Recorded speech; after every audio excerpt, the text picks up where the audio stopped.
So attraction, everything is that. And it's happening whether you know that it is or not. So attracting just is. You've got a vibration going on. The law of attraction is reading your vibration and matching it with things like it. Attraction. Deliberate creation is deliberately focusing for the purpose of attracting what you intend. And allowing is being good at deliberate creation. That's all. Deliberate allowing is just being good at focusing as a function of life, as a function of beingness. It's a response to vibrational offering, and every consciousness is vibrationally offering. It's a across the board, equal opportunity response to vibration. It's a matching mechanism. Let's clarify in this way. So attraction just is. Deliberate creation is you focusing.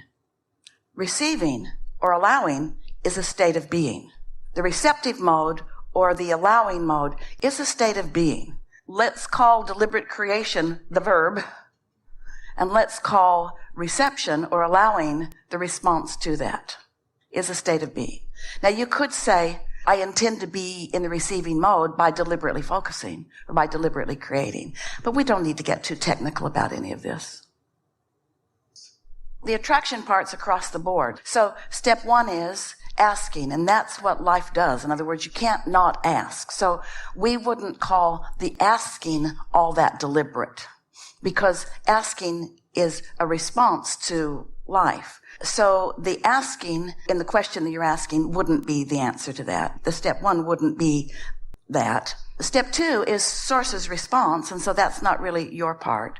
And so step three, which is the allowing, is where deliberate creation steps in. In other words, I intend to be deliberate about what I think. I intend to prepave and get out ahead of it and meditate. I intend to think thoughts deliberately. I intend to look for the best feeling thought that I can find because I want the emotional response that accomplishes. We put step three as a really important priority because step one and two just happen whether you know that they are or not. And step three is where you really get involved. And so step three is where it matters to you how you feel. You care about how you feel. And so step three is really what requires the greatest focusing. Step one and two, you never even need to know about them, but you are born wanting to feel good. And your life experience sort of takes you away from that. Other people distract you. They say it's more important to you to do what makes me feel good than to do what makes you feel good. When we talk about encouraging you to be selfish, we're not encouraging you to be selfish at the attempted exclusion of other people receiving the satisfaction of their own selfishness. We don't mean that at all, because you don't have that power, first of all, and you don't have that non-physical intention. When you are really in the receiving mode, meaning you are really tuned to the selfish, meaning perspective of self, meaning tuned to what the big part of self is focused upon. You're really tuned to the emotional gap between the non-physical you and the physical you. When you're really tuned to that, you are including the well-being of all that is. In other words, you cannot separate your personal selfishness, because you can't accomplish that unless you're connected to source energy.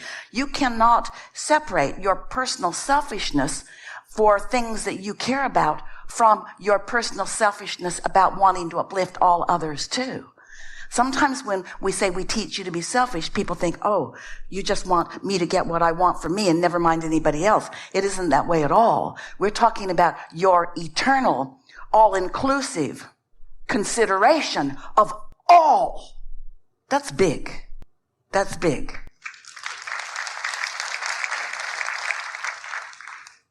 You see, what you're after here is, what should I most give my attention to? And you know what? It's a dynamic thing, because every moment's a little different. At every moment, there are a different combination of vibrations surrounding you. And in every moment, you are in some different relationship to your broader perspective. So if we were standing in your physical shoes, this would be our predominant intention. And here's why. Our predominant intent would be our awareness of the gap between what our inner being knows we want and therefore wants and is in vibrational sync with and where we stand in this current moment. We would always have our vibrational, emotional attention or eyes upon the closing of that gap. Because as we said earlier, life itself is going to open the gap. Step one's going to happen. So you don't have to set that as a goal. I'm going to go out today and I'm going to make as much trouble for myself as possible in order to fill my vortex full of stuff. We would never set that as an intention. That kind of stuff is coming in response to what you've already got cooking over here. And step 2 isn't your work anyway. And step 3 is your awareness of how you're feeling. In other words, that's that closing that gap awareness, caring about how you feel, using the most powerful emotional guidance system. Oh, what a system that is. To have source energy, your inner being, radiating a constant signal of who you are, never ceasing to offer that vibration, and you letting your every breath and your every thought and your every intention be about syncing with that, syncing with that, syncing with that. Do you ever take out your cell phone and say, I hope I don't have a signal? Do you ever turn on your airport in your computer and say, oh, I hope there's no signal? Or are you aware of a signal that you want to connect to? You want connectivity. And why? Broader experience, you say. Choosing a feeling. And then finding the thoughts that calibrate to that feeling. That was big. In fact, you could say, you know how we say all the time about thoughts turning to things, and we're talking about the manifestation? Well, let's just be really accurate about this.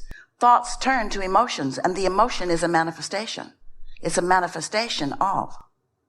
There's no such thing as absence of desire. You're born with desire. What you're wanting to call absence of desire is lack of focus is the closest that we could get to it, but it's really not that. It's focusing against. It's not lack of focus. It's focusing in opposition to what's real.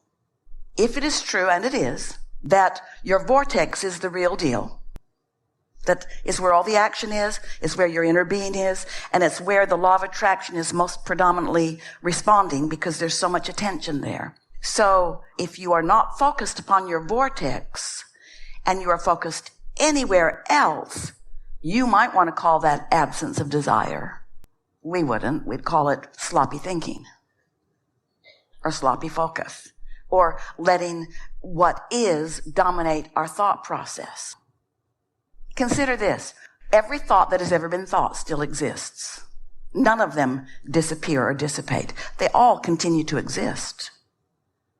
The question is, how much attention is being given to them, and how much is any one focuser perpetuating the thought? That's all.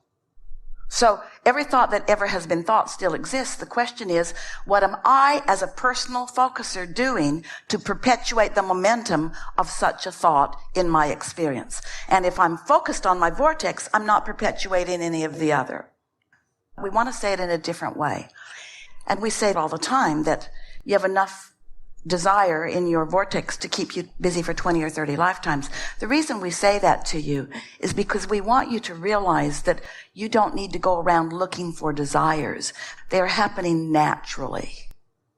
We want you to realize it's not the number of them or even the hierarchy of them in terms of how much less that I care about them. It's the exhilaration of getting to mold them into place. It sort of falls into the same category that we tease you about if you're eating a wonderful meal in a restaurant. Even though there are lots of other wonderful restaurants around, you're usually not feeling lack about not being at all the other places eating all of the food at the same time because you're satisfied with the food that you're eating. And so it really does not matter what object of attention is ringing your bells. What matters is that your bells are ringing. And we want to say to you, and the talking to you about how many desires you have and how long they'll last. Maybe we've put you off on a sort of wild goose chase, because what we really want to say to you is that you will always have the potential of your bells ringing. And your bells ringing is what you want. The process is what you want. There is nothing more exhilarating than to live life and pick up an idea of something that you desire. And it feels awkward and weird at first because it was born out of who knows what. But as you focus upon it and allow it to become more, it calls you in a stronger way because your inner being is already there. And then once you get a bead on that signal and you become really good at focusing because you care about feeling good in the direction of that, and then you get to witness the emotional changes, the feeling of interest and the feeling of exhilaration and the feeling of expansion. You get to feel more inner being like. You get to feel, because of this desire, you get to feel more of the wholeness that your inner being is already feeling. It's like you're coming more into life. It's like you're yawning more of what is life-giving into yourself. And each time you do that, there's greater clarity and greater capacity to understand and greater capacity to acknowledge and greater capacity to observe and greater capacity to feel and greater capacity to live, which just perpetuates greater capacity and greater capacity. And there's no ending to that, you see. And so it's not the number of things you're creating, it's the being in this perpetual state of creation. A creator must create, you see. Yeah. Maybe what you're calling absence of desire is once you taste that, nothing else will do. And so when you felt like that, when you don't feel like that, you might be tempted to say, I've got absence of feeling like that because I don't feel like that. But you've always got the potential in a heartbeat of feeling like that. In other words, once you get the hang of this, once you reach this place where you've experienced that often enough that you know that it's within your immediate ability to accomplish, if not immediate, eventual, but you know you can do it, then negative emotion doesn't get you down. You realize it's just part of the process, and oh, good. In other words, it wasn't the absence of beautiful treasures. It was the opportunity of attracting so many more, you see. And that's how life is for all of you all the time.